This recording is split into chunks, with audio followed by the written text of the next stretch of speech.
சமீபத்தில் ஆங்கில பத்திரிகை ஒரு புள்ளி விவரம் தந்தது. ஒரு ஊரில் 3000 வீடுகள் இருந்தால் 2500 வீடுகளுக்கு 1000 ரூபாய் திட்டத்தில் பயன்பெறுகிறார்கள்.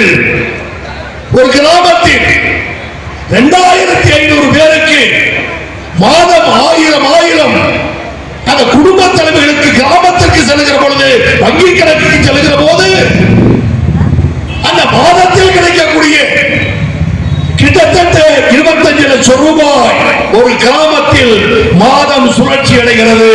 மளிகை கடையில், டீ கடையில், ஜவுளி கடையில், இறைச்சி கடையில் பணம் இல்லை என்ற நிலையை மாற்றி ஒவ்வொரு கிராமத்திலும் லட்சக்கணக்கில் பணத்தை புழங்க விடுவதற்கு அடிப்படை காரணம் தமிழ்நாடு முதலமைச்சர் வழங்குகிற 1000 ரூபாய் குடும்ப தலைவிகளுக்கான மகளிர் உரிமை தொகை.